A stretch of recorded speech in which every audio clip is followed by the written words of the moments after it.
ஸ்தோத்திரம் உண்டாவதாக. இந்த காலை வேளையிலே நாம் யாவரும் ஒருமித்து கூடி கர்த்தருடைய நாமத்தை தொழுது கொள்ள கர்த்தர் நமக்கு பாராட்டி அவருடைய தயவுக்காய் நான் அதிகமாய் கர்த்தரை ஸ்தோத்திரிக்கிறேன். இந்த காலை வேளையிலே வலைதளத்தில் நம்மோடு இணைந்திருக்கிறவர்களுக்காகவும் கர்த்தருக்கு நன்றி சொல்லுகிறேன். நீங்கள் வந்திருக்கிறது நல்லது. தொடர்ந்து கர்த்தருடைய வார்த்தையை கேட்டு அதில் பலன் கொண்டு கர்த்தருக்கு சாட்சியாக இருக்க கர்த்தர் உங்களுக்கு தயவு புரிவாராக. இந்த காலையிலே ஆராதனை செய்து கொண்டிருக்கும் போது என் இருதயத்தில் ஒரு வார்த்தை விதமாய் வெளிப்பட்டது.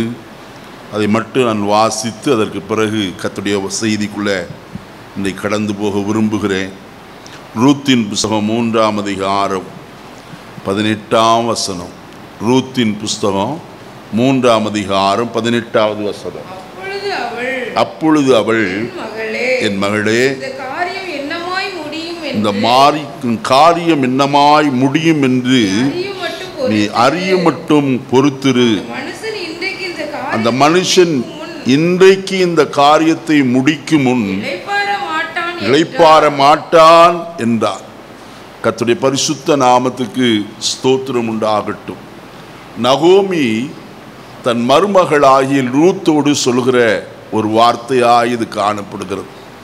அவள் இவ்விதமாய் சொல்கிறாள், என் மகளே, இந்த காரியம் என்னமாய் முடியும் என்று நீ அறியும் மட்டும் என்ன செய், பொறுமையாயிரு, பொறுத்திரு. அடுத்தது அவள் சொல்லுகிறாள், அந்த மனுஷன் இந்த காரியத்தை இன்றைக்கு முடிக்கும் முன் என்ன செய்ய மாட்டான், இளைப்பாற மாட்டான். போவாசை குறித்து சொல்லப்படுகிற ஒரு வார்த்தை. ரூத்தை பார்த்து ஒரு வார்த்தை சொல்கிறார், நீ பொறுத்திரு, இந்த காரியம் என்னமாய் முடியும் என்று அறியும் வரைக்கும் என்ன செய், பொறுமையோடு கூட காணப்படும். அடுத்து ரூத்தை பார்த்து நகோமி சொல்லுகிறாள், போவாஸ் என்ன செய்வார் என்று சொல்லி அங்கே சொல்லுகிறார். இந்த வசனத்தை பாருங்கள். அந்த மனுஷன் இன்றைக்கு இந்த காரியத்தை முடிக்கும் முன் என்ன செய்ய மாட்டான், இளைப்பாறவே மாட்டான். நம்முடைய பரம போவாஸ் ஆகிய கர்த்தரும் அப்படிப்பட்டவர் தான். நமக்கு ஏதோ ஒன்றை வாக்குத்தத்தம் பண்ணி இருக்கிறாரா, சொல்லி இருக்கிறாரா, அதை செய்து முடிக்க மட்டும் அவர் என்ன செய்ய மாட்டார், இளைப்பாறவே மாட்டார். நிச்சயமாய் செய்து முடிக்கிற தேவன். வசனத்தில் என்ன வாசிக்கிறோம், அவர் எல்லாவற்றையும் அதினதின் காலங்களில நேர்த்தியாய் செய்திருக்கிறார் என்றுதான் வேதம் சொல்கிறது. செய்வார் என்று அல்ல, செய்திருக்கிறார் என்றுதான் எழுதப்பட்டிருக்கிறது. ஆகினால நாம் எதிர்பார்த்து காத்திருக்க வேண்டியது அவசியம். ஆபிரகாம் தனக்கு வாக்குத்தத்தம் பண்ணப்பட்டதை பெரும்படிக்கு பொறுமையோடு என்ன செய்திருந்தானாம், காத்திருந்தார். நாமும் பொறுமையோடு இருப்போமானால் நிச்சயம் தேவன் நமக்கு வாக்குத்தத்தம் பண்ணினதை நிறைவேற்றி முடிக்கிறவராய் காணப்படுவார். நாம் கர்த்தருக்கு ஒரு நன்றி பலியாக நம்முடைய கரங்களை உயர்த்தி, அவர் எனக்கா எல்லாவற்றையும் நேர்த்தியாய் செய்ய போதுமானவர் என்று சொல்லி கரங்களை உயர்த்தி அல்லேலூயா சொல்லுவோமா? அல்லேலூயா. கர்த்தருடைய வசனத்துக்குள்ள கடந்து போவோம். இன்றைக்கு சுருக்கமாய் உங்களோடு கூட சில வார்த்தைகளை நான் பகிர்ந்து கொள்ளும்படியாய் நான் விரும்புகிறேன். கர்த்தரின் இருதயத்தில் வைத்த ஒரு தேவனுடைய வார்த்தை, லூக்கா எழுதின சுவிசேஷம் 21ஆம் அதிகாரம் 36வது வசனத்தை நான் வாசிக்க கேட்போம். ஆகையால் இனி சம்பவிக்க போகிற இவைகளுக்கெல்லாம் நீங்கள் தப்பி மனுஷகுமாரனுக்கு முன்பாக பாத்திரவான்கள் நிற்க பாத்திரவான்களாய் எண்ணப்படுவதற்கு எப்பொழுதும் ஜெபம் பண்ணி விழித்திருங்கள். தலைகளை தாழ்த்துவோம், ஜெபிப்போம். பரலோகத்தின் நல்ல பிதாவே, நல்ல வேளைக்காக ஸ்தோத்திரம். இந்த காலையிலே நீர் எங்களோடு பேசும்படிக்கு நீர் எங்களுக்கு முன்பதாய் நீர் வைத்திருக்கிற இந்த மன்னாவுக்காய் ஸ்தோத்திரம். இதை ஆசீர்வதியும், இதை பிட்டு எங்களுக்கு தாரும். நாங்கள் புசித்து இந்த போஜனத்தின் பலத்தினாலே உமக்கு சாட்சியாய் வாழ எங்களுக்கு உதவி செய்யும்படி நாங்கள் வேண்டிக் கொள்கிறோம்.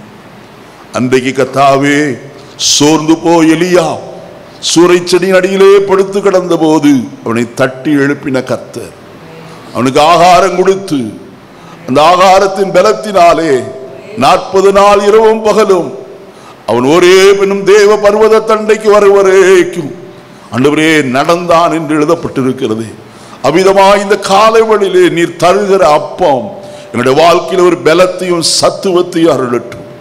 உமக்காய் நாங்கள் கிரியை செய்ய எங்களுக்கு உதவி செய்யும். அடியேனை மறைத்துக் கொள்ளும். கர்த்தருடைய ஆவியானவர் ஒவ்வொரு இருதயங்களையும் இந்த காலைவெளியிலே உம்முடைய சத்தத்தை கேட்பதற்காக திறக்க வேண்டும் என்று நாங்கள் செபிக்கிறோம். வசனங்கள் நூறத்தனையான பலன் தரட்டும். உமக்கு எல்லா துதி கன மகிமை செலுத்துகிறேன் இரட்சகர் இயேசுவின் நாமத்தில் தாழ்மையோடு கொண்டு நல்ல பிதாவே, ஆமென். கர்த்தருடைய பரிசுத்த நாமத்துக்கு ஸ்தோத்திரம் உண்டாகட்டும். நான் வாசித்த தேவனுடைய வார்த்தையை மறுபடியும் நான் வாசிக்கலாம். ஆகையால் இனி சம்பவிக்க போகிற இவைகளுக்கெல்லாம் நீங்கள் தப்பி மனுஷகுமாரனுக்கு முன்பாக நிற்க பாத்திரவான்களா எண்ணப்படுவதற்கு எப்பொழுதும் ஜெபம் பண்ணி விழித்திருங்கள். இங்க வசனத்தில் எழுதப்பட்டிருக்கிற காரியம் ஆவிக்குரிய கர்த்தருடைய பிள்ளைகளாகிய கிறிஸ்துவின் இரத்தத்தினாலே பாவமர கழுவப்பட்டு பிதா குமாரன் பரிசுத்த ஆவியின் நாமத்தினாலே முழுகி ஞானஸ்நானம் பெற்று கர்த்தருடைய பிள்ளைகளாய் ஜீவிக்கிற ஒவ்வொருடைய ஜீவிதத்திலும் ஒரு லக்கு ஒன்று உண்டு. அந்த லக்கை குறித்து தான் இந்த அருமையான வசனத்திலே நான் வாசிக்க கேட்டோம். அதில் சொல்லப்பட்டிருக்கிற வார்த்தை விதமாயிருக்கிறது, மனுஷகுமாரனுக்கு முன்பாக நிற்க வேண்டும். நம்முடைய ஃபைனல் கோல் அல்லது டெஸ்டினேஷன் என்னவென்று சொன்னால், பிதாவாகிய தேவனுக்கு முன்பாக நாம் எல்லாரும் என்ன செய்யப்பட வேண்டும்? நிறுத்தப்பட வேண்டும் என்பதுதான் நம்முடைய வாஞ்சை, விருப்பம், நம்முடைய எதிர்பார்ப்பு, நம்முடைய நம்பிக்கை எல்லாம். ஆகையால் வசனத்தில் மனுஷகுமாரனுக்கு முன்பதாய் நிற்க வேண்டும் என்று சொல்லப்பட்டிருக்கிறதே, ஏன் நிற்க வேண்டும்? அங்கே சொல்லுகிறார், ஆகையால் இனி சம்பவிக்க போகிற இவைகளுக்கெல்லாம் நீங்கள் என்ன செய்து தப்பி. அப்போ நடக்க போகிற காரியத்தை குறித்து லூக்கா 21ஆம் அதிகாரத்தில் இயேசு விவரமாய் எல்லாவற்றையும் சொல்லிவிட்டார். கடைசி நாட்களிலே சம்பவிக்க போகிற காரியங்கள் எல்லாவற்றையும். அதுல ஒரு காரியம் இவ்விதமாய் சொல்லப்பட்டிருக்கிறது. நான் வசனத்தை வாசிக்க விரும்புகிறேன். ஏசாயா தீர்க்கதரிசியின் புஸ்தகம் 57ஆம் அதிகாரம் முதல் வசனத்தை நான் வாசிப்போம். நீதிமான் மடிந்து போகிறான், ஒருவரும் அதை மனதில் வைக்கிறதில்லை. புத்திமான்கள் எடுத்துக் கொள்ளப்படுகிறார்கள், ஆனாலும் தீங்கு வராததற்கு முன்னே. பாருங்கள் என்ன வரப்போகிறது? தீங்கு தேசத்திலே வரப்போகிறது. அதனால்தான் இங்கே சொல்லுகிறார், ஆகையால் இனி சம்பவிக்க போகிற இவைகளுக்கெல்லாம் நீங்கள் தப்ப வேண்டும். கொடிய காலம் வரப்போகிறது. அப்போஸ்தலனாகிய பவுலடியார் சொல்லும் போது தீமோத்தேயுக்கு இவ்விதமாய் அவர் சொல்லுகிறத நாம் பார்க்கலாம். 2 தீமோத்தேயு 3ஆம் அதிகாரம் முதல் வசனத்தை வாசிக்க. மேலும் கடைசி நாட்களில் கொடிய காலங்கள் வரும் என்று. பார்த்தீங்களா? சமாதான காலம் அல்ல, எப்படிப்பட்ட காலம் வரப்போகிறதாம்? கொடிதான நாட்கள் வரப்போகிறது. ஆகினால் இவைகளுக்கு தப்பி மனுஷகுமாரனுக்கு முன்பதாய் நிற்க வேண்டுமானால் நாம் செய்ய வேண்டிய காரியம் இங்கே சொல்லப்பட்டிருக்கிறத நாம் பார்க்கிறோம். என்ன செய்ய வேண்டுமாம்? எப்பொழுதும் ஜெபம் பண்ணி விழித்திருங்கள். அப்படி என்றால் என்ன? தூங்கிவிட வேண்டாம். 10 கன்னிகைகள் மணவாளனை எதிர்கொண்டு அழைக்கும்படியாய் கடந்து போனார்கள்.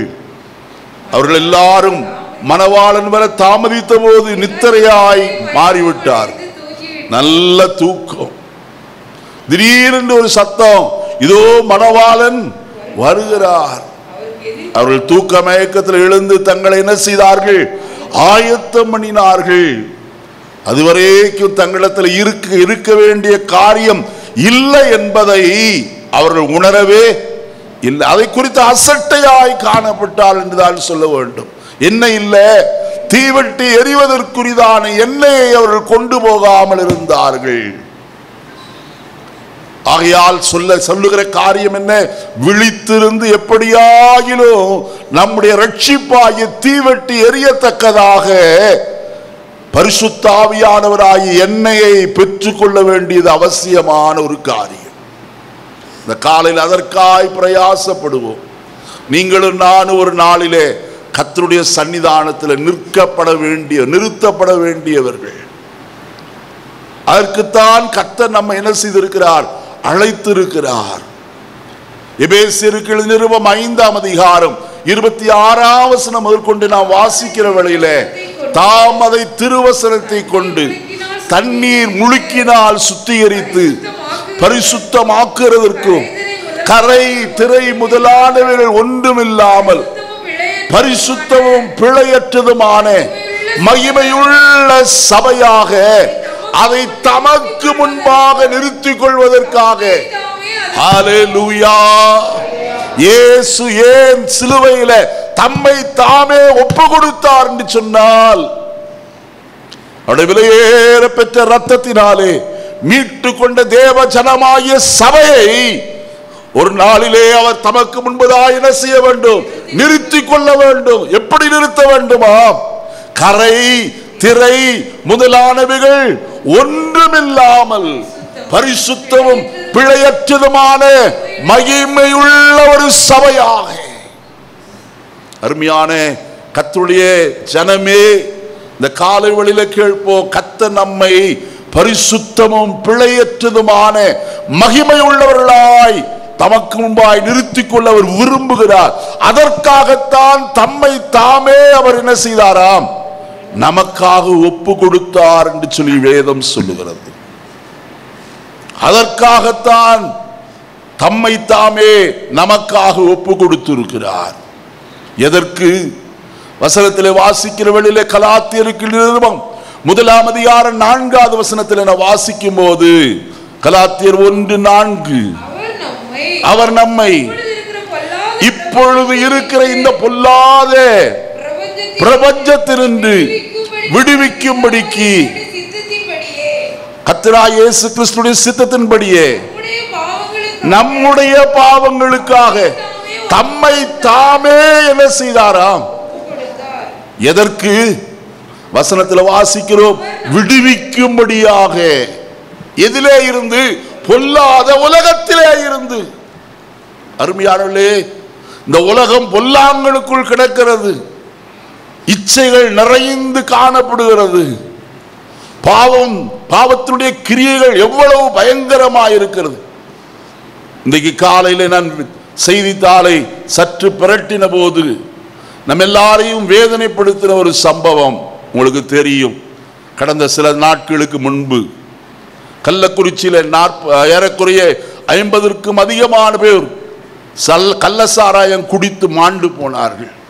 அது ஒருபுறம் இருக்க, மருத்துவமனையில் அனுமதிக்கப்பட்டு சுகமடைந்து வீடு திரும்பினவன் மறுபடியும் குடித்து வெறித்து காணப்படுகிறானாம். எவ்வளவு வேடிக்கையான காரியம்! மரணத்திற்கு தப்பினவன், அதை விட அவனுக்கு என்ன இல்லை? மனம் இல்லை. மறுபடியும் பாவம் அவனை என்ன செய்கிறது? பற்றி பிடிக்கிறது. இந்த காலையில் அதனால் தான் உங்களுக்கு சொல்லுகிறேன், மனுஷன் எது நின்று விடுதலை ஆக்கப்பட்டானோ அந்த பாவம் அவனை தொடர்ந்து என்ன செய்கிறது? பின்பற்றி வருகிறது, அவனை பற்றி பிடிக்கிறது. இதற்கெல்லாம் தப்பும்படிக்குத்தான் கர்த்தர் நம்மை விடுவித்தவராய் காணப்படுகிறார். எதன் மூலமாய் விடுவித்தார்? சத்தியத்தையும் அறிவீர்கள், சத்தியம் உங்களை என்ன செய்யும்? விடுதலையாக்கும் என்று வசனத்தில் வாசிக்கிறோமே. சத்தியமாகிய தேவனுடைய வசனம் நம்மை சுத்திகரித்தது மட்டுமல்ல, நம்மை விடுதலையாக்கி இருக்கிறது. குமாரன் உங்களை விடுதலையாக்கினால் நீங்கள் மெய்யாகவே என்ன செய்வீர்கள்? விடுதலையாவீர்கள். அவர் விடுதலையின் தேவன். நமக்கு விடுதலையை கொடுத்திருக்கிறார். யார்? குமாரனாகிய கிறிஸ்து. வசனத்தில் என்ன வாசிக்கும் போது 2 கொரிந்தியர் 3ஆம் அதிகாரத்தில் 21வது வசனம் என்று நினைக்கிறேன். இந்த வசனம் விதமாய் சொல்லப்பட்டிருக்கிறது.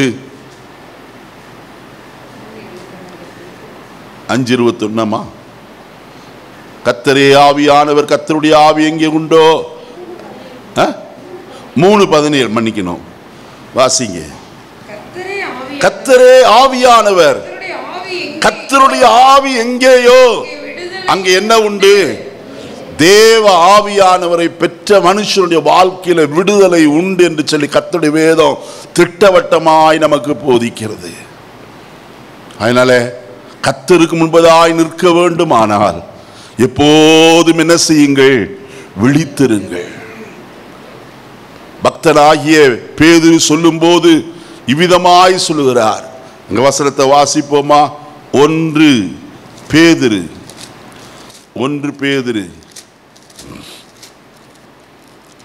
5ஆம் அதிகாரம் 8வது வசனத்தை வாசியுங்கள்.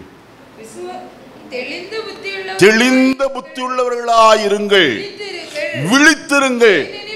ஏனெனில் உங்கள் எதிராளியாகிய பிசாசானவன் கெர்ச்சிக்கிற சிங்கம் போல எவனை விழுங்கலாமோ என்று வகை தேடி சுற்றி திரிந்து கொண்டே இருக்கிறார். இதில் சொல்லப்பட்டிருக்கிற வார்த்தை தெளிந்த புத்தியுள்ளவர்களாயிருங்கள். அடுத்து என்ன செய்யுங்க? விழித்திருங்கள். ஏன்? உங்கள் எதிராளியாகிய பிசாசு, உங்க எதிராளி பக்கத்து வீட்டுக்காரன் அல்ல, உங்க எதிராளி எதிர் வீட்டுக்காரனும் அல்ல, உங்களுடைய எதிராளி பின்னால் வீட்டுக்காரனும் அல்ல. உங்கள் எதிராளி யார்? பிசாசு என்பதை மறந்து போக வேண்டாம். உங்கள் எதிராளியாகிய பிசாசானவன் கெர்ச்சிக்கிற சிங்கம் போல அவன் என்ன செய்ய விரும்புகிறான்? நம்மை விழுங்க விரும்புகிறவனாய் காணப்படுகிறான். சிலுவையிலே கர்த்தர் அவன் தலையை நசுக்கி அவன் பற்களை எல்லாம் உதிர்த்து போட்டார். அருமையான கர்த்தருடைய ஜனமே, ஆகையால் நீங்கள் என்ன செய்யுங்க? விழித்திருங்கள். ஏன் விழிச்சிருக்கணும் தெரியுமா? தனக்கு கொஞ்ச காலம் மாத்திரமே உண்டென்று அறிந்து அவன் மிகுந்த பலத்தோடு இந்த நாட்களில் என்ன செய்கிறான்? கிரியை செய்கிறவனாய் காணப்படும். எந்த வகையிலாகிலும் அவனுடைய கிரியெல்லாம் யாரிடத்தில் என்றால் பாவம் செய்கிற இடத்தில் அல்ல, கிறிஸ்துவின் ரத்தத்தினாலே மீட்கப்பட்ட தேவ ஜனத்தோடு தான் அவனுடைய கிரியைகள் எல்லாம் காணப்படுகிறது. எப்படியாகிலும் எப்படியேனும் விசுவாசிகளை என்ன செய்ய வேண்டும்? தகர்த்து விட வேண்டும். விசுவாசத்தை விட்டு வழுகி போக வேண்டும். பரிசுத்தத்தை விட்டு அபாத்திரராய் தள்ளிவிட வேண்டும் என்றுதான் அவன் கிரியை செய்கிறவனாய் காணப்படுகிறான். சபையே விழித்திரு. கர்த்தருக்கு முன்பதாய் நிற்க பாத்திரவான்களாய் எண்ணப்படுவதற்கு ஜாக்கிரதையாய் நீ காணப்படுது. கர்த்தருடைய சமூகத்தில் கர்த்தருக்கு முன்பதாய் நின்ற சிலரை குறித்து உங்களோடு இந்த காலையிலே சுருக்கமாய் சொல்ல நான் விரும்புகிறேன். அதற்கு ஆதாரமாக ஆதியாகமத்தின் புஸ்தகம் 18ஆம் அதிகாரம் 22வது வசனத்தை நான் வாசிக்க கேட்போம். ஆதியாகமம் 18:22. அப்பொழுது அந்த புருஷர் அவ்விடம் விட்டு சோதோமை நோக்கி போனார்கள். ஆபிரகாமோ பின்னும் கர்த்தருக்கு முன்பாக ஹல்லேலூயா ஹல்லேலூயா ஹல்லேலூயா கர்த்தருடைய பரிசுத்த நாமத்துக்கு ஸ்தோத்திரம் உண்டாகட்டும். விழிப்பாயிருங்கள் கர்த்தருடைய வசனத்தை கேட்பதற்கு. வசனம் இங்கே சொல்லுகிறது, அப்பொழுது அந்த புருஷர் அவ்விடம் விட்டு சோதோமை நோக்கி போனார்கள். ஆபிரகாமோ பின்னும் கர்த்தருக்கு முன்பாக என்ன செய்தான்? நின்று கொண்டிருந்தார். அந்த தூதர் அல்லது அந்த புருஷர் வந்த காரணம் என்ன? நான் வசனத்தில் வாசிக்கிற வேளையிலே வசனம் இவ்விதமாய் சொல்லப்படுகிறது, நான் செய்ய போகிறதை ஆபிரகாமுக்கு என்ன செய்வேனோ? மறைப்பேனோ. ஆபிரகாமை சந்திக்க மட்டுமல்ல, மம்ரேயின் சமபூமியிலே பகற்காலத்தில் அவனை தேடி வந்தது. அவனிடத்தில் ஒரு காரியத்தை சொல்லும்படிக்கு எதை சொல்லும்படிக்கு?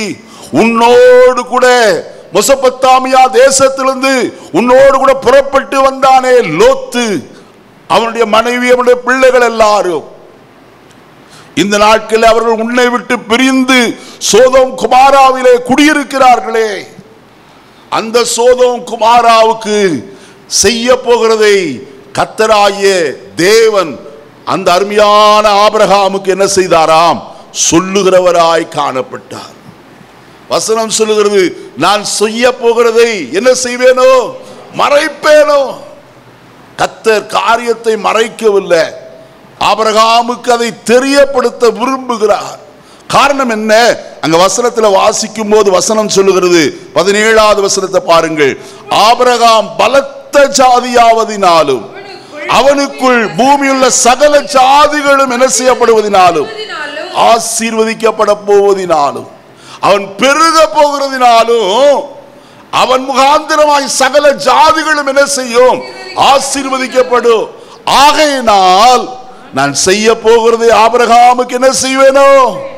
அருமையான கர்த்தருடைய பிள்ளைகளே, உங்களுடைய வாழ்க்கையிலேயும் கர்த்தர் தாம் செய்ய நினைத்ததை ஒரு காலம் என்ன செய்கிறவர் அல்ல, மறைக்கிறவர் அல்ல. தம்முடைய பிள்ளைகளுக்கு காலா காலங்களில் வெளிப்படுத்துகிற தேவனாய் காணப்படுகிறார். தம்முடைய தீர்க்கதரிசிகளாய ஊழியக்காரருக்கு அவர் வெளிப்படுத்தாமல் ஒன்றையும் என்ன செய்கிறதில்லை, செய்யார் என்று வேதம் சொல்லுகிறது. இந்த காலை வேளையில உங்களுடைய வாழ்க்கையில கர்த்தர் செய்ய நினைத்திருக்கிறத அவர் சொல்லுகிறவராய் காணப்படுகிறவர். இங்க வசனத்தில் அடுத்தபடியாய் நான் வாசிக்கும் போது சோதோம் குமாராவின் கூக்குரல் என்னவாயிருக்கிறது? பெரிதாயிருக்கிறதுபடினாலும் அது பாவம் தேவ சமூகத்தில் என்ன செய்திருக்கிறது? எட்டி இருக்கிறது. ஆகையால் நான் சோதோமை என்ன செய்ய போகிறேன்? அழிக்க போகிறேன். இப்படி சொல்லி சோதோமுக்கு போகும்படியாய் காணப்படுகிற வேளையில ஆபிரகாம் அவர்களுக்கு முன்பதாய் நின்று கொண்டு பரிந்து பேசுகிறவனாய் காணப்படுகிறார். 50 நீதிமான்கள் இருந்தால் ஒவ்வொன்றாய் குறைத்து கொண்டே வந்து கடைசியில 10 நீதிமான்கள் என்று கேட்கிறான். அதற்கு மேல் அவன் குறைக்கவில்லை. ஆனால் கர்த்தர் செய்த ஒரு காரியத்தை நன்றாய் கவனிக்க வேண்டும். அவன் ஆபிரகாம் கர்த்தருக்கு முன்பதாய் நின்று கொண்டிருந்தபடியினாலே 19ஆம் அதிகாரத்தில் 29வது வசனத்தை வாசிக்கும் போது வசனம் இப்படியாய் சொல்லுகிறது. வாசிப்போமா? 19:29. சோதோம் குமாரா பட்டணங்களின் சம பூமியை பட்டணங்களை அழிக்கும் போது தேவன் ஆபிரகாமை என்ன செய்தார்? ஹல்லேலூயா, ஹல்லேலூயா. கர்த்தருடைய பிள்ளையே, கர்த்தர் சமபூமியாகிய பட்டணங்களை அழிக்கும் போது யாரை நினைத்தார்? விண்ணப்பம் பண்ணின ஆபிரகாமை நினைக்கிறவராய் காணப்பட்டார். இன்றைக்கு நீங்கள் எந்த காரியத்திற்காக ஜெபிக்கிறீர்களோ அந்த ஜெபத்திற்குரிய பதிலை கர்த்தர் செய்ய வல்லவராயிருக்கிறார். லோத்திற்காக அல்ல, அவன் சொன்ன காரியம் துன்மார்க்கரோடு கூட நீதிமான என்ன செய்வீரோ? அழிப்பீரோ. சோதோம் குமாராவை கவிழ்த்து போடும்படியாய் நான் வந்திருக்கிறேன் என்று சொன்ன தேவனுக்கு முன்பதாய் பரிந்து பேசுகிற ஒரு ஆபிரகாம் துன்மார்க்கனோடு நீதிமானையும் என்ன செய்வீரோ? அழிப்பீரோ. அதற்காகத்தான் அவன் போராடுகிறவனாய் காணப்பட்டான். அவர் சோதோம் குமாராவை அழிக்கும் போது கர்த்தர் யாரை நினைத்தார்? வேண்டுதல் செய்தவனை நினைக்கிறவராய் காணப்பட்டார். கர்த்தருடைய பிள்ளையே, நீ கர்த்தருக்கு முன்பதாய் நின்று கொண்டு வேண்டுதல் செய்வாயானால் யாருக்காக ஆவது, எவர்களுக்காவது நீ ஜெபிக்கிறவர்களாய் காணப்படுவாயானால் கர்த்தர் அவர்களை தப்புவிக்கும்படியாய் அந்த நேரத்தில் உன்னை நினைக்கிறவராய் காணப்படுவார். இவ்வளவுதான். அல்லேலூயாவா? உங்களை நினைக்கிற கர்த்தர் ஒருவர் உண்டு பிரியமானவர்களே. ஏன் தெரியுமா? நான் உண்மையுள்ள கர்த்தர், நான் சர்வலோக நியாயாதிபதி, அநீதியாய் தீர்ப்பு செய்கிறவர் அல்ல. கர்த்தர் செய்த காரியம் என்ன? வசனத்தில் வாசிக்கிற வேளையில அப்போஸ்தலனாகிய பேதுரு அதை குறித்து சொல்லும் போது இவ்விதமாய் சொல்லுகிறதை நாம் பார்க்கலாம். வாசிப்போமா? 2 பேதுரு 2ஆம் அதிகாரம் 6ஆம் வசனத்திலிருந்து வாசிப்போம். சோதோம் குமாரா என்னும் பட்டணங்களை கவிழ்த்து போட்டு ஆக்கினைக்குள்ளாக தீர்த்து பிற்காலத்தில் அவபக்தியாய் நடப்பவர்களுக்கு அவைகளை திருஷ்டாந்தங்களாக வைத்து அக்கிரமக்காரருக்குள் வாசம் பண்ணுகையில் அவருடைய காம விகார நடக்கையை கண்டு வருத்தப்பட்டு நாள்தோறும் அவருடைய அக்கிரம கிரியைகளை கண்டு கேட்டு நீதியுள்ள தன் இருதயத்தில் வாதிக்கப்பட்ட நீதிமானாகிய லோத்தை அவர்கள் செய்திருக்க ரட்சித்திருக்க. அருமையானே, நம்மையும் சோதனை என்று ரட்சிக்க கர்த்தர் எப்படிப்பட்டவராயிருக்கிறாராம்? வசனம் சொல்லுது. அடுத்த வசனத்தை வாசிக்கிற வழியிலே 39 தேவ பக்தி உள்ளவர்களை சோதனையிலிருந்து ரட்சிக்கவும் அக்கிரமக்காரை ஆக்கினைக்குள்ளானவர்களாக நியாய தீர்ப்பு நாளுக்கு வைக்கவும். அப்படியானால் இந்த அருமையான வசனத்தில் சொல்லப்பட்டிருக்கிறது, அவர் நீதிமான்களை அக்கிரமக்காரரோடு அல்லது அவபக்தி நிறைந்தவர்களோடு காமவிகார நடக்கையை செய்கிறவர்களோடு கூட அழிக்கிறவர் அல்லையா? அவர் யாரை ரட்சித்தார்? தேவ பக்தி உள்ளவர்களை. ஆபிரகாம் ஜெபித்த ஜெபம் என்ன? துன்மார்க்கரோடு நீதிமானையும். அப்ப கர்த்தர் நீதிமானாகிய லோத்தை என்ன செய்திருக்க? ரட்சித்திருக்க. அவனை அவனுடைய குடும்பமாகிய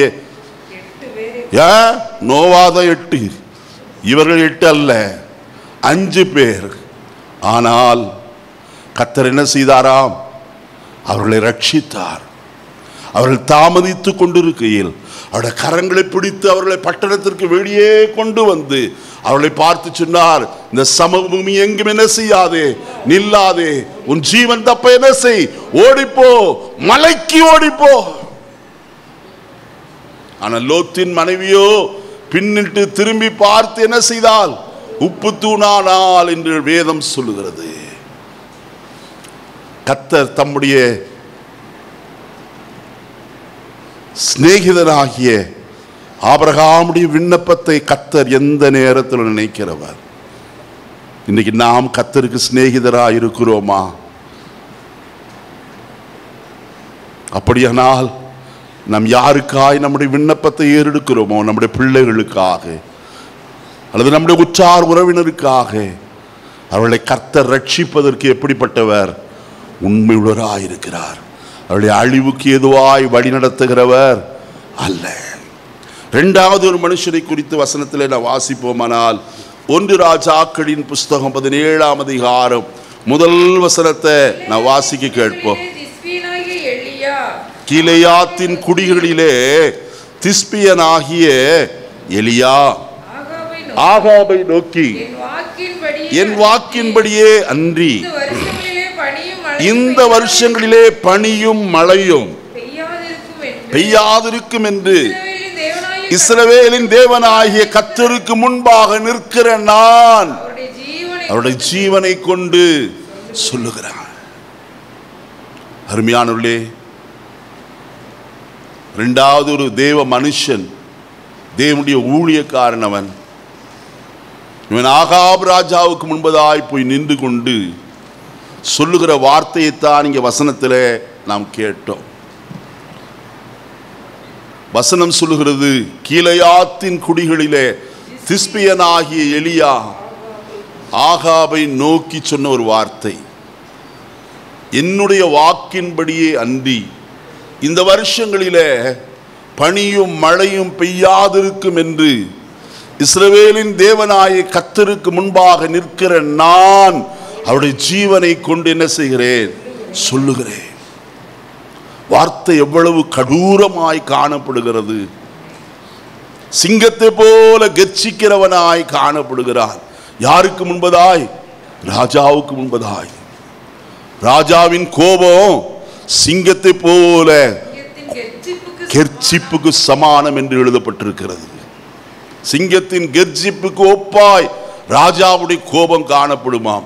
ஆனால் அதை பார்க்கிலும் வல்லமையோடு கூட ஒரு தேவனுடைய மனுஷன் அபிஷேகத்தில் நிறைந்தவனாய் சொல்லுகிறான், என்னுடைய வார்த்தையின்படிதான் நடக்கும்.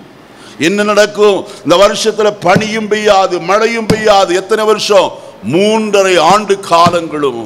அவன் அப்பொழுது சொல்லவில்லை, ஆனால் கர்த்தர் அதை செய்கிறவராய் காணப்பட்டார். ஏன் தெரியுமா? ஆகாப் சீதோனியருடைய ராஜாவின் பெண்ணை மணந்திருந்தான். அவள் எப்படிப்பட்டவள் தெரியுமா? வாசிப்போம். 16ஆம் அதிகாரம் 30வது வசனத்திலிருந்து வாசிப்போம். அப்ப 29லிருந்தே வாசிங்க. ராஜாவாகிய ஆசாவின் 38ஆம் வருஷத்தில் உம்ரியின் குமாரனாகிய ஆகாப் இஸ்ரவேலின் மேல் ராஜாவாகி சமாரியாவில் இஸ்ரவேலின் மேல் 22 வருஷம் ராஜ்யபாரம் பண்ணினான். உம்ரியின் குமாரனாகிய ஆகாப் தனக்கு முன்னிருந்த எல்லாரை பார்க்கிலும் கர்த்தரின் பார்வைக்கு பொல்லாப்பானதை செய்தான்.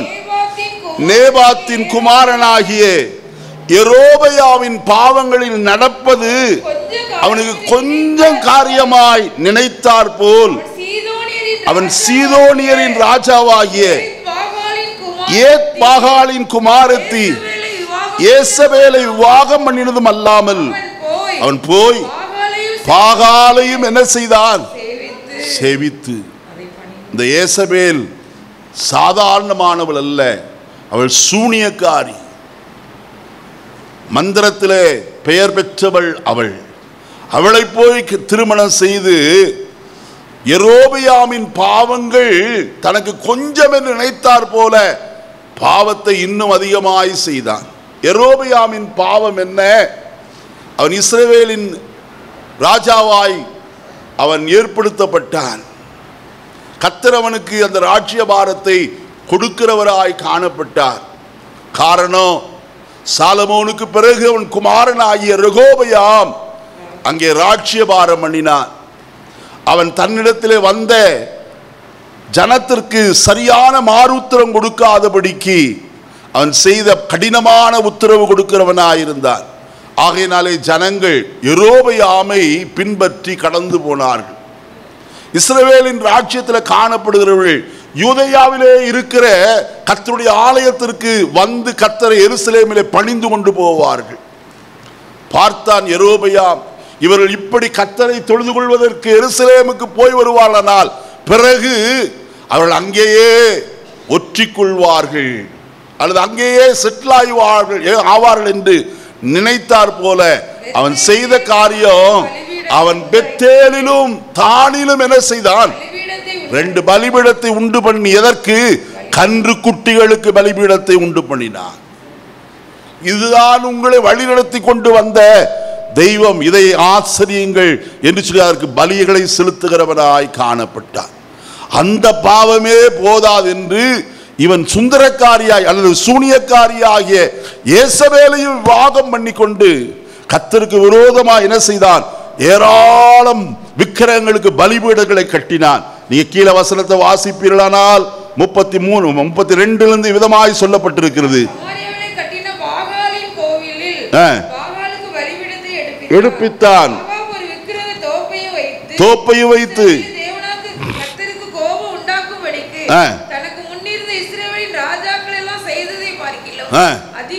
அதிகமாய் பாவத்தை செய்கிறவனாய் காணப்பட்டான். அவன் செய்த பாவம் என்ன? ஜனத்தை இஸ்ரவேலின் தேவனாய கர்த்தரை சேவிக்கிறதை விட்டுவிட்டு விலகி போக செய்த மகா பெரிய பாவம். ஆயினால்தான் எலியாவை கர்த்தர் அனுப்புகிறார். எலியா வந்து சொல்லுகிறார், என் வாக்கின்படியே அன்றி மழையும் பனியும் என்ன செய்யாது? பெய்யாது. சொல்லிவிட்டு நடையை கட்டினான். நல்ல கவனிப்போ, கர்த்தருடைய சன்னிதானத்தில் நிற்கிறவனுக்கு கர்த்தர் கொடுக்கிற ஆசீர்வாதத்தை நாம் முதலாவது அறிந்து கொள்ள வேண்டும். வசனத்தை நான் வாசிப்போமானால் இவ்விதமாய் நான் வாசிக்கலாம். அங்கே நாம் பார்ப்போமா? அங்கே 18ஆம் அதிகாரம் 10வது வசனத்தை நான் வாசிப்போம். உம்மை தேடும்படி என் ஆண்டவன் மனுஷரை அனுப்பாத ஜாதியும் ராஜ்யமும் இல்லை என்று உம்முடைய தேவனாய கர்த்தருடைய ஜீவனை கொண்டு சொல்லுகிறேன். நீர் இல்லை என்று அவர்கள் சொன்னபோது ராஜ்யத்தையும் அந்த ஜாதியையும் சத்தியம் வாங்கி கொண்டார். முதலாவது காரியம், தீர்க்கதரிசியாய் எலியாவுக்கு கர்த்தர் கொடுத்தது என்ன தெரியுமா? பாதுகாப்பை கர்த்தர் கொடுத்தார். இந்த காலை வேளையில கர்த்தருடைய வாசனத்தை கேட்கிற தெய்வ ஜனமே, நீ கர்த்தருக்கு முன்பதாய் நிற்பாயானால் உனக்கு முதலாவது கிடைக்கிற ஆசீர்வாதம் என்ன தெரியுமா? பாதுகாப்பு. கர்த்தர் உன்னை எல்லா பொல்லாங்குக்கும் உன்னை என்ன செய்கிறவர்? விலக்கி காக்கிற தேவன். பகலிலே வெயிலாகிலும் இரவிலே நிலவாகிலும் உன்னை என்ன செய்யாது? சேதப்படுத்துவதில்லை. கர்த்தர் உன்னை எல்லா தீங்குக்கும் என்ன செய்கிறவர்? விலக்கி காப்பார். அவர் காக்கிற விதத்தை கர்த்தருடைய வசனத்தில் விதமாய் வாசிக்கலாம். 27ஆம் சங்கீதம் 5வது வசனத்தை வாசிப்போம். 27ஆம் சங்கீதம் 5வது வசனம். தீங்கு நாளில்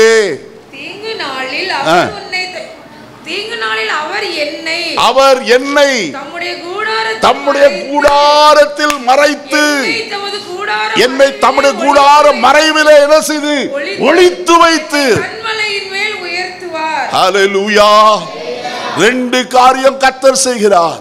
தீங்கு நாளிலே அவர் என்னை தம்முடைய கூடாரத்திலே, முதலாவது என்ன செய்கிறாராம்? மறைக்கிறார். அருமையானவர்களே, அவருடைய கண்களுக்கு எல்லாம் கர்த்தர் என்ன செய்கிறவர்? மறைக்கிற கர்த்தர். இரண்டாவது அவர் என்ன செய்கிறாராம்? ஒளித்து வைத்து. மூன்றாவது காரியம் ஒன்று செய்கிறார், கண்மலையின் மேல் என்ன செய்கிறவர்? உயர்த்த கரங்களை உயர்த்தி அல்லேலூயா சொல்லி கர்த்தரை மகிமைப்படுத்தும். கர்த்தருடைய பிள்ளையே, உனக்கு பாதுகாப்பு இப்படி வேண்டுமா? நீ தேவ சமூகத்தில் ஒவ்வொரு நாளும் நிற்க பழகு. அவருக்கு முன்பதாய் நீ நிற்பாயானால் தேவனுடைய எல்லா தீங்குக்கும் என்ன செய்கிறவர்? விலக்கி காக்கிற தேவனாய் காணப்படுகிறார். நான் சொல்லுகிறது பொய் அல்ல, உண்மையை சொல்லுகிறேன். கர்த்தருடைய சத்திய வசனத்தை சொல்லுகிறேன். அவர் உன்னை பாதுகாக்க வல்லவராய் காணப்படுகிறார்.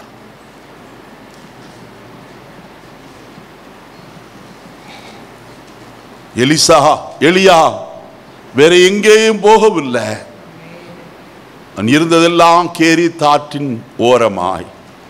அடுத்தது சீதோனியருக்கு அடுத்த பட்டணமாகிய சாரிபாத்திலே அவன் காணப்பட்டான். சீதோனியரை குறித்து நான் உங்களுக்கு சொன்னேன். எது? ஏசபேலுடைய பட்டணம். அது அந்த பட்டணத்தில் ஏழை விதவையினுடைய வீட்டிலே கர்த்தர் அவனை என்ன செய்திருந்தார்? ஒளித்து வைக்கிறவராய் காணப்பட்டார். ஒருத்தருக்கும் தெரியல.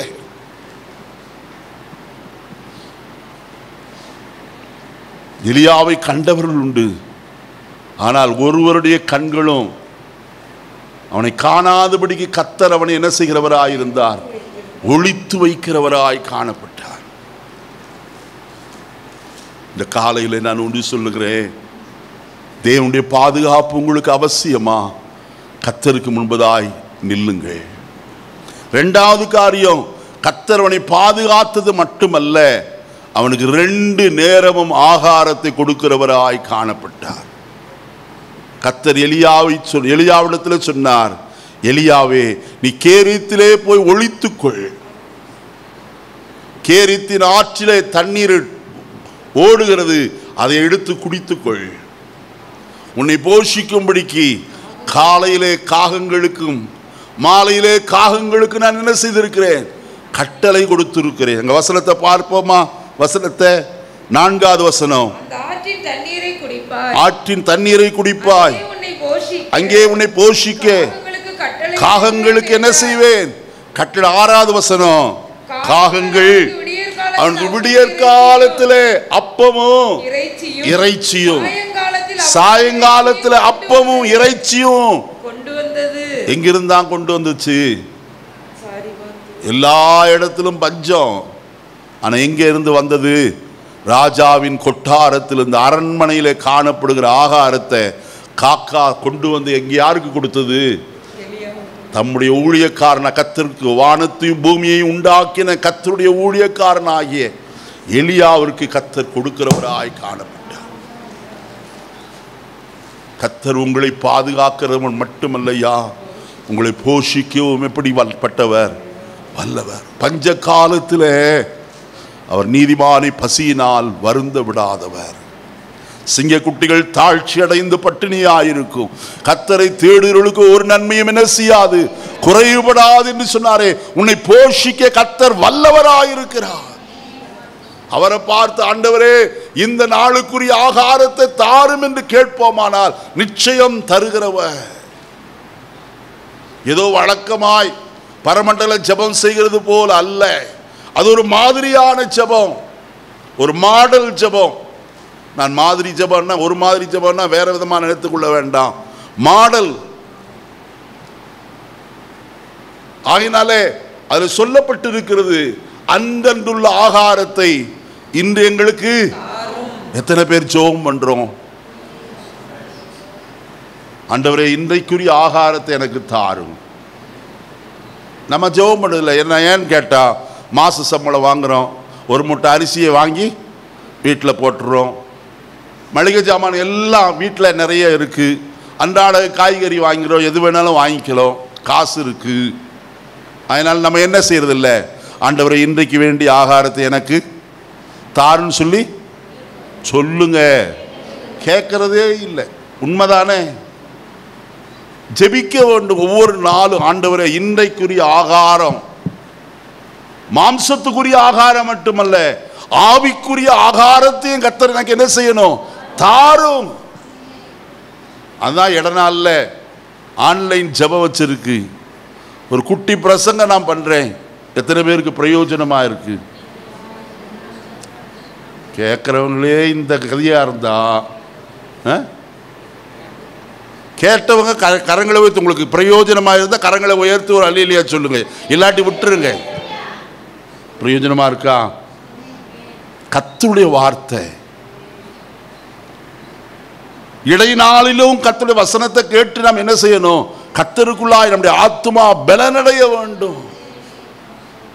கர்த்தர் நம்மோடு கூட பேசுகிறவர், நம்முடைய ஆத்துமாவுக்கு வேண்டிய ஆகாரத்தையும் கர்த்தர் நமக்கு என்ன செய்கிறவர், கொடுக்கிற தேவனாயிருக்கிறார். இனி மூன்றாவது காரியம் வசனத்தில் வாசிக்கும் போது, அவர் பதிலளித்து அற்புதம் செய்கிறவராய் காணப்படுகிறார். நீங்க 17ஆம் அதிகாரத்தில் சாரிபாத் ஊர் விதவையினுடைய வீட்டிலே தங்கியிருந்த எலியாவின் ஜீவிதத்தில் நடந்த ஒரு சம்பவம், அந்த விதவையினுடைய வீட்டில் நடந்த ஒரு சம்பவம். அந்த விதவையின் மகன் என்ன செய்தான், மரித்து போனான். மரித்து போன போது அது சொல்லப்பட்டது, எலியாவின் தங்கியிருந்த மேல் வீட்டில் அது என்ன செய்யப்பட்டது, அவனுடைய பிரேதம் வைக்கப்பட்டிருந்தது.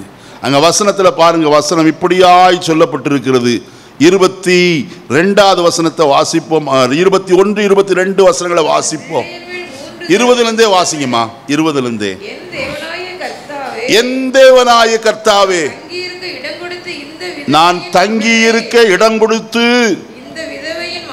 இந்த விதவையின் மகனை சாக பண்ணினதினால் அவனுக்கு துக்கத்தை வருவித்தீரோ என்று கர்த்தரை நோக்கி கூப்பிட்டு அந்த பிள்ளையின் மேல் 3 தரம் குப்புற விழுந்து, என் தேவனாய கர்த்தாவே, இந்த பிள்ளையின் ஆத்துமா அவனுக்குள் திரும்பி வரப்பண்ணும் என்று கர்த்தரை நோக்கி என்ன செய்தான், விண்ணப்பம் பண்ணினான்.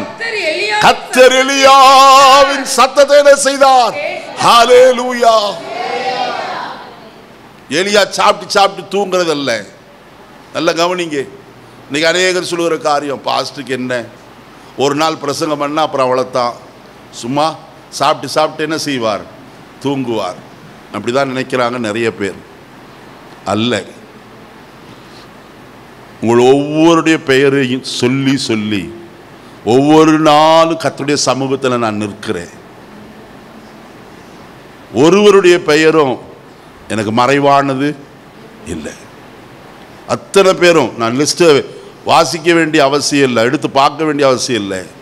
இன்றைக்கு ஒருவேளை யாராயிலும் புதிதாய் வந்திருந்தால் அவருடைய பெயரை சொன்னால் உடனே என் மனதில் பதித்து கொள்வேன். அவர்களுக்காக அதிகாலையில் ஜெபம் பண்ணுவேன். நினைக்கும் போதெல்லாம் அவருடைய பிரச்சனைகளுக்காக அவருடைய காரியங்களுக்காக ஜெபம் பண்ணி கொண்டே இருப்பேன். காரணம், கர்த்தர் ஒரு அற்புதம் செய்ய வேண்டும். என் வேலையே அதுதானே. ஜெபிப்பதும் சொல்லுங்க தெரியாதா? வாசிங்க வசனத்தை. 6ஆம் அதிகாரம் அப்போஸ்தலர் நடபடிகள் 6ஆம் அதிகாரம் 4வது வசனத்தை வாசிப்போம்.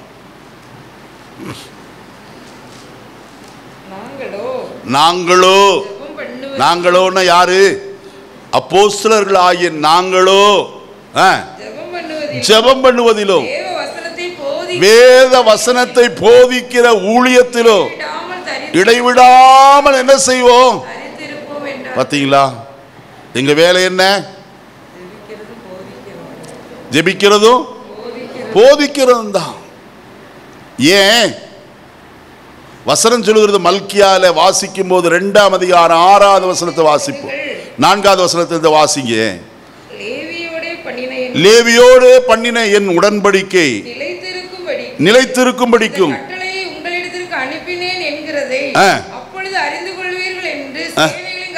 சொல்லுகிறார். இருந்தது.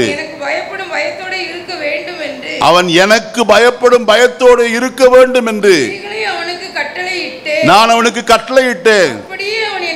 அவன் என் நாமத்திற்கு பயந்தும் இருந்தான். சத்திய வேதம் அவன் வாயில் இருந்தது. அவன் உதடுகளில் அநியாயம் காணப்படவில்லை. அவன் என்னோட சமாதானமும் யதார்த்தமாய் சஞ்சரித்து அநேகரை அக்கிரமத்திலிருந்து என்ன செய்வான்? திருப்பினான். ஆசாரியனுடைய உதடுகள் அறிவை காக்க வேண்டும். வேதத்தை அவன் வாயில என்ன செய்வார்களே? தேடுவார்களே. அவன் சேனைகளின் கர்த்தருடைய தூதன். பாஸ்டருடைய வாயில என்ன தேடணும்? வேதத்தை தான் தேடணும், வேற ஒன்னையும் தேடக்கூடாது. ஏன்? அந்த சத்திய வேதம் தான் அநேகரை பாவத்தினின்று அக்கிரமத்தினின்று என்ன செய்கிறது? ரட்சிக்கிறது, திருப்புகிறது. வசனத்துக்கு நாம் வருவோம். எலியா கர்த்தரை நோக்கி ஜெபம் பண்ணினான். கர்த்தர் அவன் ஜெபத்தை என்ன செய்தார்? கேட்டார். ஐயா, உங்கள் ஒவ்வொருவருக்காக நாங்கள் ஜெபிக்கிற ஜெபத்தை கர்த்தர் ஏற்று கேட்டு ஏற்ற சமயத்தில் அவர் உங்களுக்கு பதில் தர எப்படிப்பட்டவர்? வல்லவராய் காணப்படுகிறார். எத்தனை பேர் விசுவாசிக்கிறோம்?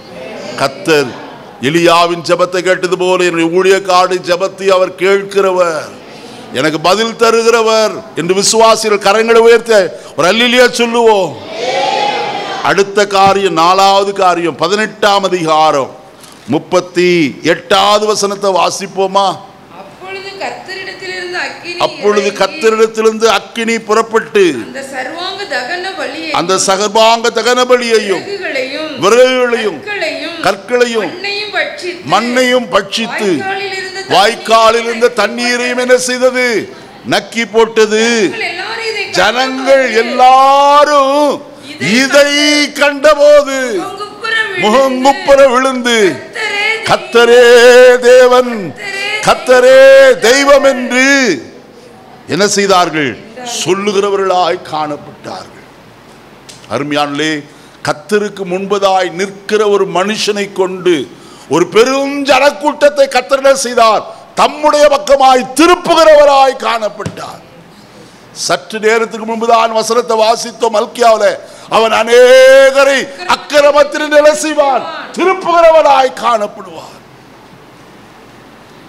ஆகாபுடைய தீர்க்கதரிசிகள் 450 பேரும், ஏசபேலுடைய தீர்க்கதரிசிகள் 400 பேரும், 850 பேர் நின்று கொண்டு பலிபீடத்திற்கு முன்பதாய் பலியை செலுத்தி அந்தி பலி செலுத்தின வரைக்கும் கூப்பிட்டோம். ஒரு சன்னதமும் என்ன செய்யல, ஒரு சிறிய சத்தம் கூட பிறக்கவில்லை. ஆனால் எலியா பலிபீடத்தை செப்பனிட்டு அதற்கு இஸ்ரவேல் என்று பெயரிட்டு தண்ணீரை அதன் அமளிமிருகத்தின் மேல் ஊற்றிவிட்டு வாய்க்கால் தண்ணீரால நிரம்பின போது எலியா செய்த ஒரே ஒரு ஜெபம். நடந்த காரியம் என்ன? வசனத்தில் என்ன வாசிக்கிறோம்? அக்கினி கர்த்தருடைய சன்னதியிலிருந்து என்ன செய்தது? இறங்கி வந்து பகையை பட்சித்தது. கர்த்தர் தேவன் என்று சொல்லி எலியா நிரூபிக்கிறவனாய் காணப்பட்டார். இப்படிப்பட்ட எலியாக்கள் இந்த நாட்களிலே நம்முடைய தேசத்தில் என்ன செய்ய வேண்டும்? எழும்ப வேண்டியது அவசியம். எத்தனை பேர் விரும்புகிறோம்? கர்த்தரே தேவன் என்று நிரூபிக்கிற எலியாக்கள் இந்த இந்தியாவிற்கு தேவையாயிருக்கிறது. விக்கிரகங்கள் நிறைந்த தேசத்தில் தேவன் ஒருவரே கர்த்தர் என்று ஜாதிகளும் ஜனங்களும் என்ன செய்ய வேண்டும்? அறிய வேண்டும். கர்த்தருடைய வசனத்தில் சகரியாவின் புஸ்தகத்தில் வாசிக்கிறோம், ஒரு யூதனுடைய வஸ்திரத்தை உங்களை பிடித்துக் கொண்டு 10 பேர், தேவன் உங்களோடு இருக்கிறார், நாங்களும் உங்களோடு கூட என்ன செய்வோம்? வருவோம் என்று சொல்லுகிறாய் காணப்படுவார்களாம். கர்த்தருடைய பிள்ளையே, நீ தேவனுக்கு முன்பதாய் நிற்பாயானால் ஜனங்கள் கண்டுகொள்ளுவார்கள் கர்த்தர் உங்களோடு கூட என்ன செய்கிறார்? இருக்கிறார். எலியாவுக்கு அடுத்த ஒரு காரியம் நடந்தது. எலியா ஆகாபை பார்த்து சொன்னான், நீ ரதத்தை பூட்டிக் கொண்டு இஸ்ரேலுக்கு திரும்பி போ. கர்த்தர் தேசத்தின் மேல் என்ன செய்ய போகிறார்? மழையை கட்டிட போகிறார். எலியாவின் வார்த்தையை கர்த்தர் கனப்படுத்தினார். ஐயா, கர்த்தருடைய பிள்ளைகளே, உங்களுடைய வாயில் இருக்கிற வார்த்தைகளை கர்த்தர் கனப்படுத்த உண்மை உள்ளவராய் காணப்படுகிறார். அந்த தீர்க்கதரிசி தங்கியிருந்தாரே, அந்த ஸ்திரீ என்ன சொன்னால்? வசனத்தை வாசிப்போம், 17:24 வாசிப்போம். அதை மட்டும் வாசி முடிச்சிருவோம். எலியாவை நோக்கி, நீ தேவனுடைய மனுஷன் என்றும் உம்முடைய வாயிலிருந்து பிறக்கும் கர்த்தரின் வார்த்தை உண்மை என்றும் இதனால் இப்பொழுது என்ன செய்திருக்கிறேன்? ஐயா, கர்த்தர் உங்களை கொண்டு அற்புதம் செய்யும் போதுதான் மற்றவர்கள் உங்களை குறித்து சொல்லக்கூடும். உங்க வாயிலிருந்து பிறக்கிற வார்த்தை எப்படிப்பட்ட வார்த்தை? உண்மையுள்ள வார்த்தை. கர்த்தர் உங்களோடு கூட இருக்கிறார் என்று ஜாதிகள் அறிந்து கொள்வார்கள். நீ மூன்றாவது ஒரு மனுஷனை குறித்து, கூட்டத்தாரை குறித்து நான் சொல்லி நிறைவு செய்ய விரும்புகிறேன். 2 ராஜாக்களின் புஸ்தகம், மன்னிக்கணும், 2 நாளாகமத்தின் புஸ்தகம் 20ஆம் அதிகாரத்திற்கு வருவோம். 13வது வசனம். 2 நாளாகமம் 20:13. யூதார் கோத்திரத்தார் அனைவரும், அவர்கள் குழந்தைகளும், அவர்கள் பெண்ஜாதிகளும், அவர் குமாரரும் கூட ஹல்லேலூயா. யாரெல்லாம் நின்னாங்களா? யூதா கோத்திரத்தார் அனைவரும். அடுத்தது குழந்தைகள், அவர்கள் பெண்ஜாதிகள், அவர்கள் குமாரர், எல்லாரும் வந்து என்ன செய்ய எங்க நிற்கிறாங்க? கர்த்தருக்கு முன்பாய் நிற்கிறார்கள். எப்படிப்பட்ட சூழ்நிலை தெரியுமா?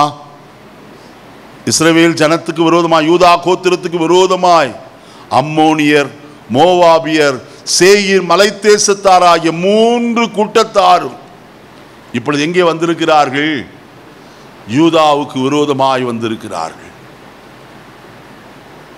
யூதாவை அரசாண்டு நாட்களிலே யோசபாத் என்று சொல்லப்படுகிற ராஜா,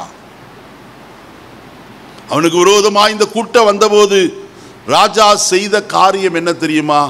மனுஷருடைய சகாயத்தை தேடி ஓடவில்லை, அவன் கர்த்தருடைய சமூகத்தை தேடுகிறவனாய் காணப்பட்டான். வசனத்தை பாருங்க, 3வது 4வது வசனத்தை வாசிப்போம். அப்பொழுது யோசபாத் பயந்து கர்த்தருடைய தேடுகிறதற்கு ஒருமுகப்பட்டு யூதாவெங்கு உபவாசத்தை கூறுவித்தார்.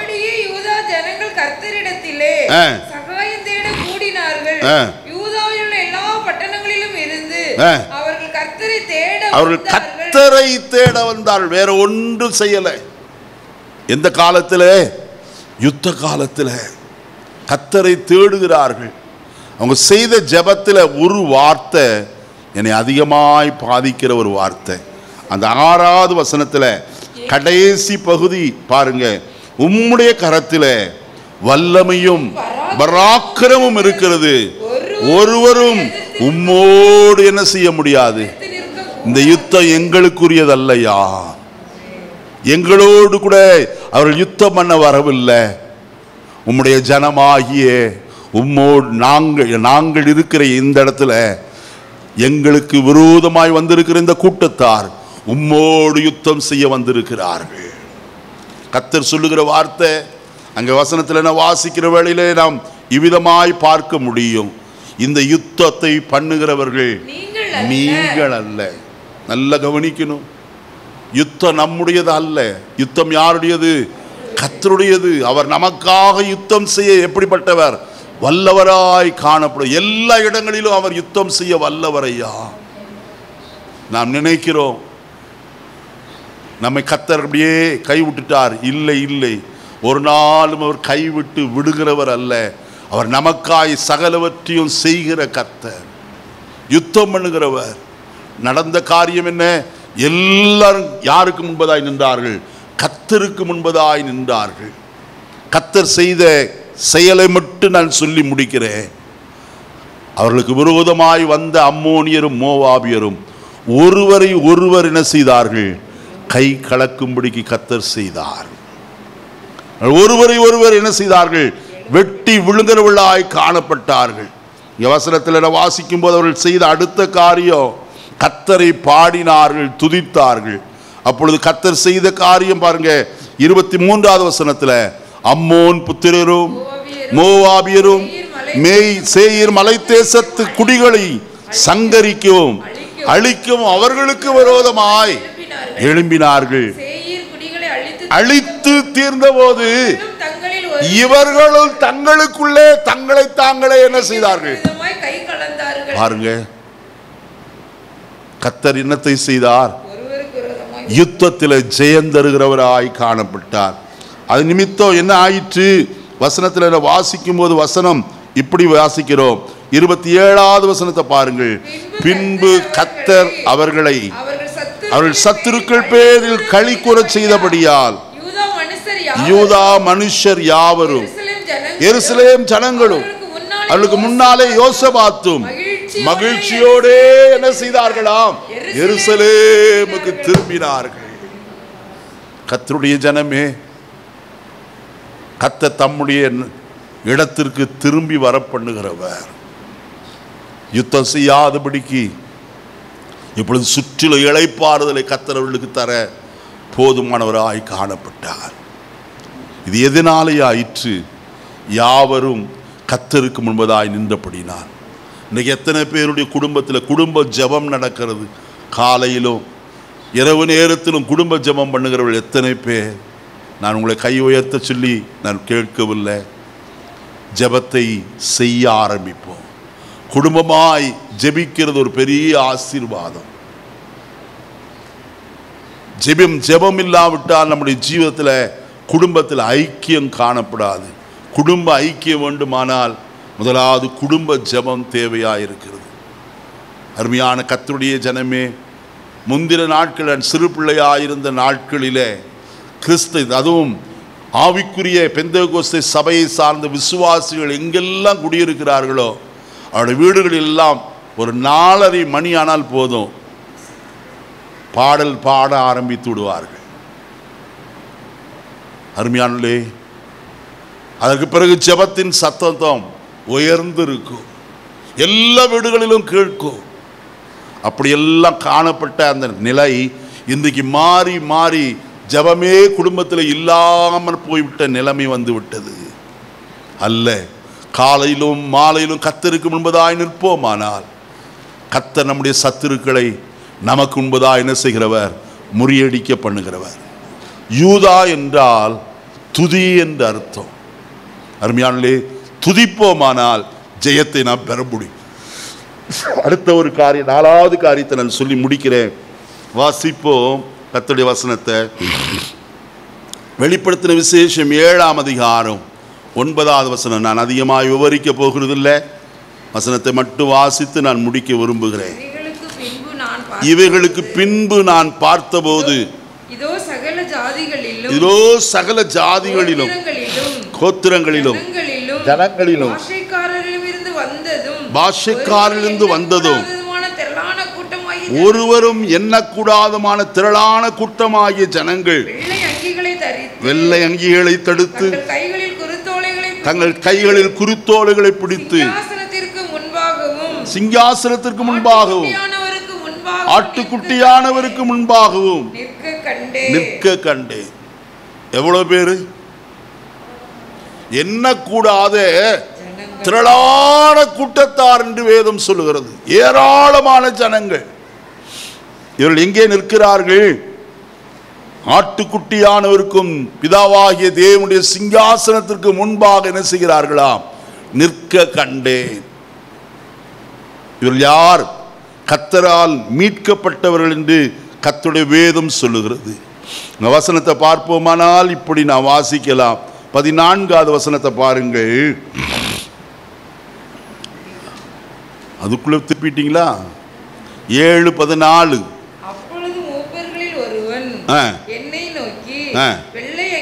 வெள்ளை அங்கிகளை தரித்திருக்கிற இவர்கள் யார்? எங்கே இருந்து வந்தார்கள் என்று கேட்டார். அதற்கு நான், ஆண்டவனே அது உமக்கே தெரியும் என்றேன். அப்பொழுது அவன், இவர்கள் மிகுந்த உபத்திரவத்திலிருந்து வந்தவர்கள், இவர்கள் தங்கள் அங்கிகளை ஆட்டுக்குட்டியான இரத்தத்திலே என்ன செய்தவர்கள்? தோய்த்து வெளுத்தவர்கள். யார் இவர்கள்? ஆட்டுக்குட்டியானவருடைய இரத்தத்திலே தங்கள் அங்கிகளை, அங்கினா இது ரட்சிப்பின் வஸ்திரத்தை ஒவ்வொரு நாளும் கிறிஸ்துவின் இரத்தத்தினாலே என்ன செய்தார்கள்? வெளுத்து கொண்டே இருந்தார்கள். நம்ம ரட்சிக்கப்பட்டது ஒரு நாள் அதோடு முடிஞ்சிருச்சு, நான் ரட்சிக்கப்பட்டேன் அல்லையா. ஒவ்வொரு நாளும் நான் ரட்சிக்கப்பட வேண்டும். ஒவ்வொரு நாளும் நம்மை பரிசுத்தப்படுத்திக் கொள்ள வேண்டும். ஆண்டவரே என்னை சுத்திகரியும், என்னை பரிசுத்தமாக்கும். கர்த்தரை பார்த்து கேட்கணும்.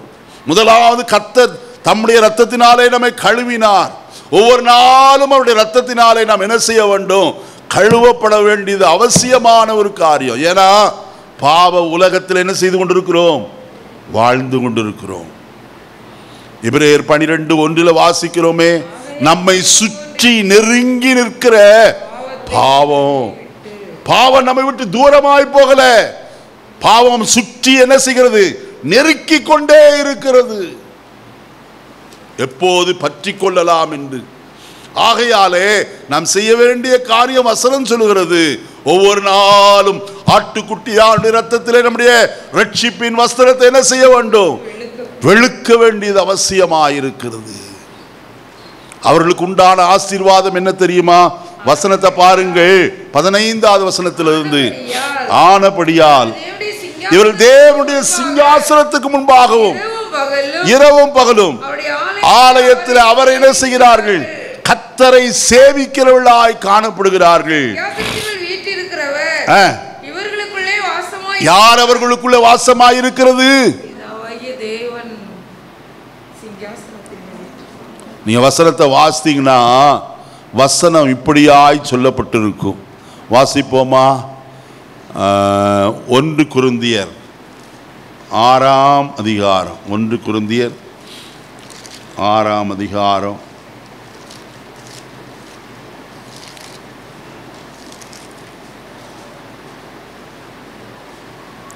கடைசி வசனம் வாசிங்க. அடுத்தது, கிரயத்திற்கு கொல்லப்பட்டீர்களே, ஆகையால் தேவனுக்கு உடையவைகள் ஆகிய பாருங்கள். வசனத்தில் சொல்லப்பட்டிருக்கிற காரியம் நன்றாய் கவனிங்க. நீங்களும் நானும் என்ன செய்யப்பட்டோம்? கிரயத்திற்கு கொல்லப்பட்டோம். கிரயத்திற்கு கொல்லப்பட்டபடியினாலே 2 கொரிந்தியர் 6ஆம் அதிகாரம் 16வது வசனத்தை வாசிப்போம். 2 கொரிந்தியர் 6. தேவனுடைய ஆலயத்திற்கும் விக்கிரகங்களுக்கும் சம்பந்தம் ஏது? நான் அவர்களுக்குள்ளே என்ன செய்து சொல்லுங்க? என்ன செய்யறாரா? வாசம் பண்றதுன்னா என்னது? அவர்களோடையே தங்கி இருக்கிறார். இப்ப பரலோகத்துக்கு போனாலும் பரலோகத்திலும் கர்த்தர் அவர்களோடு கூட என்ன செய்கிறாராம்? வாசமாயிருக்கிறார் என்று வேதம் சொல்கிறது. வசனத்தை வாசிங்கல்ல. சிங்காசனத்தில் வீற்றிருக்கிறவர் இவர்களுக்குள்ளே என்ன செய்கிறார்? இந்த உலகத்தில் இருக்கும்போது அவர் நம்மோடு கூட இருக்கிறவர். அந்த உலகத்திற்கு போனால், நித்திய ஜீவனுக்கு போனாலும் அவர் நம்மோடு கூட தான் என்ன செய்கிறார்? இருக்கிறார். அடுத்த வசனம், இவர்கள் இருக்க அப்படினால இனி அவர்களுக்கு என்ன இல்லை? பசி இல்லை, தாகம் இல்லை, வெயிலாவது உஷ்ணமாவது இவர்கள் மேல் படுவதும் இல்லை. ஆட்டுக்குட்டியானவரே இவர்களை மேய்த்து இவர்களை ஜீவ தண்ணீர் உள்ள ஊற்றுகள் அண்டைக்கு நடத்துவார். தேவன் தாமே கண்ணீர் யாவையும் துடைப்பார். யார் துடைக்கிறது? சொல்லுங்கம்மா, வசனத்தை வாசித்தீங்களா? சொல்லுங்க. தேவன் தாமே இவர்கள் கண்ணீர் யாவையும். இனி அங்கேயும் பிரச்சனை இருக்குதோ? இங்கதான் திட்டுறாங்க அப்படி இப்படின்னா அழுகிறோம், அங்கேயும் பரலோகத்தில் போனாலும் அப்படி உண்டோ? சொல்லுங்க. அப்ப எதனால கண்ணீர் வருது? ஆட்டுக்குட்டியான் திட்டுறாரா? இது என்ன கண்ணீர்? ஆனந்த கண்ணீர். நல்ல கவனிங்க. சந்தோஷத்தின் பரவசத்துல சில நேரத்தில் என்ன செய்யறோம்? அழுகிறோம். ஏங்க அழுகிறீங்க? இது துக்கத்தினால அழுகிற அழுகை அல்ல, பரவசத்தினாலே மகிழ்ச்சியினாலே நான் என்ன செய்கிறேன்? அழுகிறேன். உதாரணம் வேணுமா? சொல்லுங்க. அப்படி அழுதாங்கன்னு ஏதாவது உதாரணம் வேணுமா? வாசிப்போமா? நெகேமியாவின் புஸ்தகம், மன்னிக்கணும், எஸ்ராவின் புஸ்தகம் 3ஆம் அதிகாரம் 12வது வசனத்தை வாசிப்போம். இதோடு முடிச்சிடலாம். எஸ்ரா 3:12. முந்தின ஆலயத்தை கண்டிருந்த முதிர் வயதான ஆசாரியரிலும் லேவியரிலும் பிதாக்களின் வம்சங்களின் தலைவரிலும் அநேகர் இந்த ஆலயத்திற்கு தங்கள் கண்களுக்கு முன்பாக அஸ்திவாரம் போடப்படுகிறதை கண்டபோது ஹல்லேலூயா மகா சத்தமாய் என்ன செய்தார்கள்? அழுதார்கள். வேறே அநேக பேரோ நல்ல கவனிங்க. முதல்ல சாலமோன் கர்த்தருடைய ஆலயத்திற்கு அஸ்திவாரம் போட்ட போது கண்ட அநேக முதிர் வயதானவர்கள் செருபாபேலை கொண்டு மறுபடியுமாய் அஸ்திவாரம் போட போகிற போது பாபிலோனின் ராஜாவாகிய நேபுகாத்நேச்சார் வந்து தேவனுடைய ஆலயத்தை தரைமட்டமாக்கி எல்லாவற்றையும் இடித்து போட்டு போனான். ஆனால் கர்த்தர் கோரேசின் ஆவியை எழுப்பி செருபாபேல் கடந்து வந்து செருபாபேலுடைய கைகள் அந்த ஆலயத்துக்கு என்ன செய்தது? அஸ்திவாரம் போட்டது. அவன் கைகளை என்ன செய்யும்? செய்து முடிக்கும். நன்றாய் கவனியுங்கள். 2ஆம் தரம் அந்த ஆலயத்துக்கு அஸ்திவாரப்பட்ட போது முதிர் வயதானவர்களுக்கு என்ன வந்தது? ஒரு பெரிய ஆனந்த சந்தோஷம். அது நிமித்தமாய் அழுகிறவர்களாய் காணப்பட்டார்கள். காரணம் என்ன தெரியுமா? இனி கர்த்தருடைய ஆலயம் கட்டப்படுமா? ஏங்கி தவித்தவர்கள், தேவனுடைய மகிமை தங்கின இந்த ஆலயத்தை கண்ட அந்த முற்பிதாக்கள் இப்பொழுது அழுகிறவர்களாய் காணப்படுகிறார். காரணம், தரைமட்டமானது இப்பொழுது மறுபடியும் என்ன செய்யப்படுகிறது? கட்டப்படுகிறது. கர்த்தருடைய வாக்குத்தத்தம் என்ன தெரியுமா? முந்தின ஆலயத்தின் மகிமையை பார்க்கிலும் பிந்தின ஆலயத்துடைய மகிமை பெரிதாயிருக்கும்.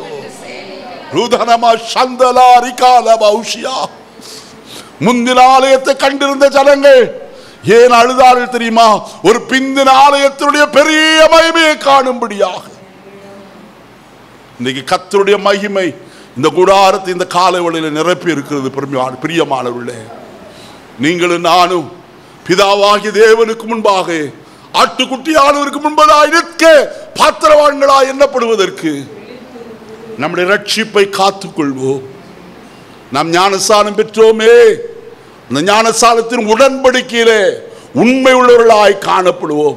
அபிஷேகம் பெற்றோமே, அந்த அபிஷேகத்தை காத்துக்கொள்வோம். ஆவியான சத்தத்திற்கு கீழ்ப்படுவோம். நாம் வேறுபட்டு கர்த்தரை ஆராதிக்கிறவர்களாய் காணப்படுகிறோமே, அந்த ஆராதனைக்கு உண்மை உள்ளவர்களாய் காணப்படுவோம். அப்படியானால் காகல சத்தம் தொடிக்கும் போது மரித்த பரிசுத்தவான்கள் எழுந்திருக்கிறது மட்டுமல்ல, உயிரோடு இருக்கும் நாமும் கர்த்தருக்கு எதிர்கொண்டு போக மேகங்கள் மேல் எடுத்துக் கொள்ளப்பட்டு ஆகாயத்தில் விதமாக எப்போதும் எப்படி இருப்போம்? கர்த்தரோடு இருப்போமா? அவர் எப்படி போனாரோ அப்படியே என்ன செய்வார்? திரும்ப வருவார். எப்படி போனாரா? அவர்கள் எல்லாரும் பார்க்க ஒரு மேகம் அவரை சூழ்ந்து கொண்டு அவர் எடுக்கப்பட்டார். இதை சங்கீதக்காரன் தன்னுடைய மனக்கண்களினாலே அநேக வருஷங்களுக்கு முன்பதாய் அவன் தன் தரிசனத்தில் கண்ட ஒரு காட்சியை அவன் பாடலாய் பாடுகிறான். 47ஆம் சங்கீதம் 5வது வசனத்தை வாசிப்போமா? 47ஆம் சங்கீதம் 5வது வசனம். தேவன் ஆர்ப்பரிப்போடும் என்ன சத்தத்தோடு? கர்த்தரே கால சத்தத்தோடு உயர என்ன செய்தார்? ஹல்லேலூயா. அவர் வெறுமையாய் போகலையா? தூதன் சொல்லுகிறார், அவர் எப்படி எழுந்தருளி போனாரோ அப்படியே என்ன செய்வார்? இறங்கி வருவார். அவர் எழுந்தருளி போனது எப்படி? ஆர்ப்பரிப்போடு, எக்கால சத்தத்தோடு அவர் என்ன செய்தார்? எழுந்தருளி போனாரா? அவர் அப்படியே என்ன செய்வார்? அந்த மணவாளனா இயேசுவை சந்திக்க சபையே நீ ஆயத்தப்படு. கர்த்தருடைய வசனத்தை ஆன்லைன் மூலமாய் கேட்கிற கர்த்தருடைய பிள்ளைகளே, உங்களில் ஒரு குழம்பாக நஷ்டப்பட்டு விடாதபடிக்கு குடும்பமாய் கர்த்தருடைய சன்னதியிலே சேர்க்கப்படும்படியாய் ஜாக்கிரதையாய் கர்த்தருடைய பரிசுத்தத்தை காத்து கொண்டு நம்முடைய ஜீவித ஓட்டத்தில் நேராய் ஓடுவோம். கர்த்தர் தாமே இந்த வார்த்தைகளினாலே உங்களை ஆசீர்வதிப்பாராக. நம்ம எல்லாரும் எழுந்து நிற்போம், கர்த்தரை நோக்கி பார்ப்போம். இந்த காலை வேளையில் கர்த்தருடைய ஆவியானவர் உங்களோடு பேசி இருக்கிறார். தேவனுடைய வசனம் ஒரு நாள் ஒன்றாகிலும் வெறுமையாய் திரும்பாதபடிக்கு அது உங்களுக்குள்ள கிரியை செய்யத்தக்கதாய் இந்த காலையில் கர்த்தரை நோக்கி நான் ஜெபிக்கிறேன். பரலோகத்தின் நல்ல பிதாவே, நல்ல வேளைக்காய் ஸ்தோத்திரம். இந்த காலையில் எங்களோடு நீர் பேசின உங்களுடைய ஜீவனுள்ள வசனத்திற்காக நாங்கள் உமக்கு நன்றி சொல்கிற ஆண்டவரே. நாங்கள் உமக்கு முன்பதாய் நிற்க பாத்திரவான்களாய் எண்ணப்படுவதற்கு விழித்திருந்து ஜெபத்திலே தரித்திருக்க எங்களுக்கு உதவி செய்ய. ஜெபாவினால் எங்கள் ஒவ்வொருவரையும் நிறைப்பீராக. உம்முடைய கிருபை தங்கி இருக்கட்டும். வசனத்தை கேட்ட எல்லாரையும் ஆசீர்வதியும். வசனம் ஒன்றாகிலும் சத்துரு எடுத்துக்கொண்டு போய் விடாதபடிக்கு அது மிகுந்த பலனை கொடுக்கத்தக்கதாய் கர்த்தர் கிரியை செய்யும். தங்கள் வீடுகளுக்கு சென்றாலும் இந்த வசனத்தை தியானிக்க